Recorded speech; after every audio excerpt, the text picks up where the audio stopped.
Au fur et à mesure de la floraison, ben voilà, on nettoie les rosiers pour favoriser la refloraison. Et ce rosier fait partie, est un des membres de la collection des 550 rosiers différents qui sont présents dans le jardin. Un jardin qui a commencé à naître il y a 21 ans, lorsque je suis arrivé ici avec un groupe d'amis. Tout ça n'était qu'une friche et une terre abandonnée depuis plusieurs décennies. J'ai voulu aménager tout cet espace en un grand jardin d'ornement. Et tout a démarré en fait au départ avec vraiment l'idée d'implanter une collection de roses. Alors il y a deux grandes catégories, il y a les rosiers dits anciens, c'est-à-dire tous les rosiers d'avant 1920, les vieilles variétés, et ça va du 15e siècle jusqu'à voilà, à peu près cette date. Puis des rosiers un peu plus, qu'on va appeler modernes, contemporains, certains qui peuvent avoir une dizaine d'années, des fois un petit peu plus.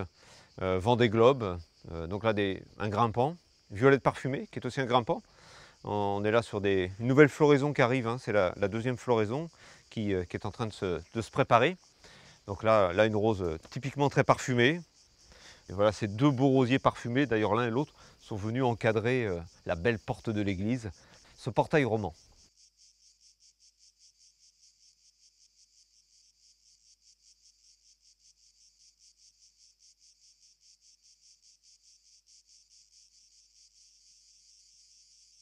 Ce portail roman est un des éléments rapportés qui va donc déménager et remis en place ici sur cette nouvelle église de l'abbaye de Valsainte. Donc ce portail est classé mobilier historique. Le bâtiment, lui, n'est pas classé monument historique, c'est uniquement ce bel assemblage de pierres forcément unique. Alors, une dernière petite chose à propos de cette façade. Il y a une pierre qui manque et là, il y a une nichée de faucons cresserelles qui, depuis des années, chaque année, viennent faire leurs petits. Là. Donc là, il y a deux petits faucons qui vont bientôt s'envoler.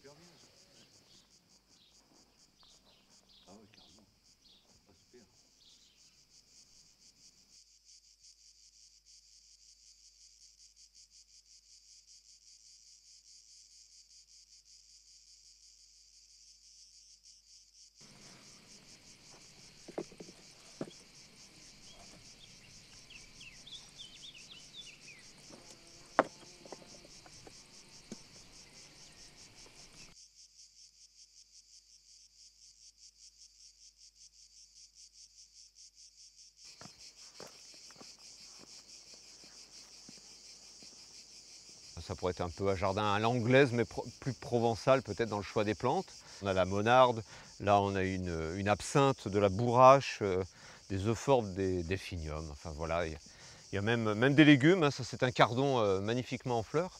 Non, j'aime ce mélange, d'abord parce que voilà, il y a un côté comme ça esthétique, un peu secret, où au détour d'une allée, on va découvrir en plus autre chose. Et puis je laisse la place aussi aux plantes sauvages, hein. Donc je n'hésite pas à ne pas désherber systématiquement.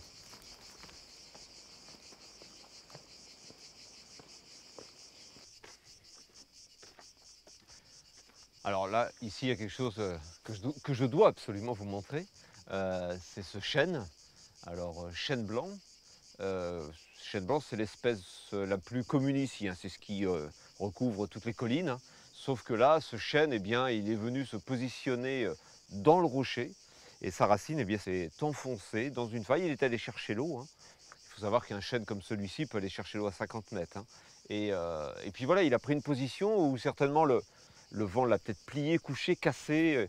Il s'est redressé fièrement. Et voilà, donc c'est un peu la fierté du jardin quand même, je trouve. Enfin, il symbolise cette fierté.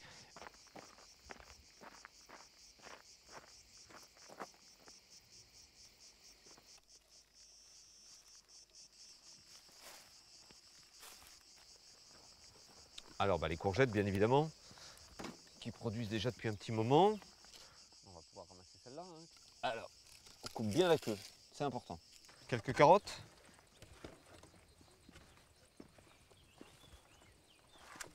Allez, on va choisir quelques carottes.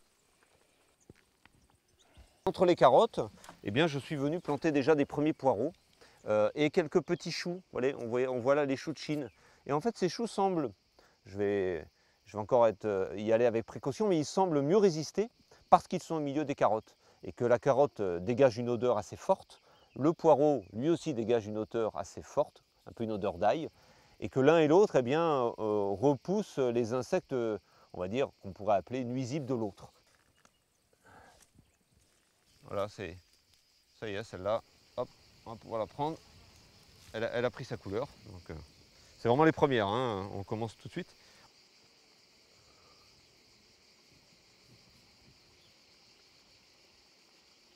L'idée, c'est de récupérer les graines de ces différentes tomates pour pouvoir les ressemer l'année prochaine, parce que génétiquement, la plante, dans ses graines, va créer une mémoire, la mémoire du lieu, la mémoire du sol, la mémoire du climat, et que de génération en génération, sur ces variétés anciennes qui sont dites stabilisées, eh bien, je vais pouvoir faire mes propres semences. Alors évidemment, c'est un côté aussi économique, hein, acheter des graines coûte cher, mais c'est aussi surtout d'avoir de plus en plus des végétaux adaptés que je vais pouvoir arroser de moins en moins.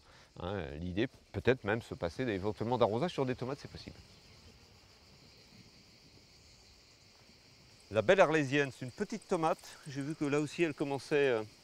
Donc c'est vraiment les petites tomates à croquer comme ça pratiquement. Hein. On peut les, comme on fait en Provence, hein, on les coupe, un petit peu de sel dessus et ça se mange direct.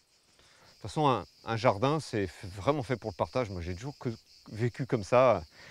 Mon père faisait du potager et on donne à tout le monde et aux voisins. Donc c'est vraiment dans cet esprit-là. Pour nous ici, ça n'a pas de but commercial. On ne fait pas le jardin pour ça, on fait pour donner.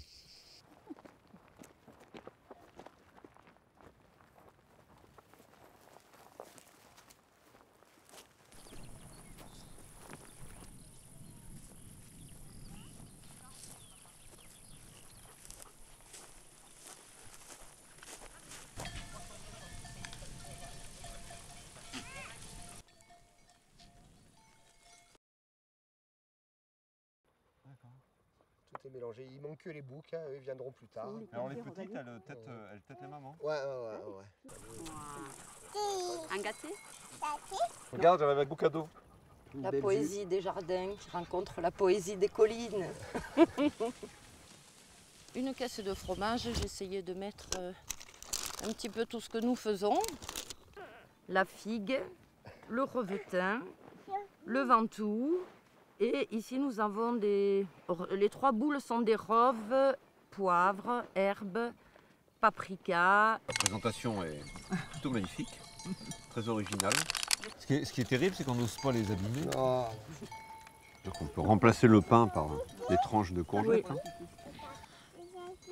Et les courgettes, quand on vient de les ramasser, Je vais essayer. elles sont pleines de fraîcheur, de jus, de sève.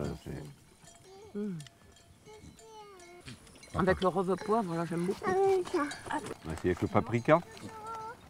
Ah, ça va être une idée de présenter Oui. faire des toasts courgettes fromage. Oui. Les courgettes, c'est très bon. bon, oui. Oui, c'est beaucoup plus crémeux. C'est très agréable en bouche. La sensation de la saveur sur la bouche là. Du coup, on a vraiment envie d'y retourner. C'est moi qui vous le dire. Tu le donnes? Bon, oui, Ça, elle va le manger. C'est comme ça.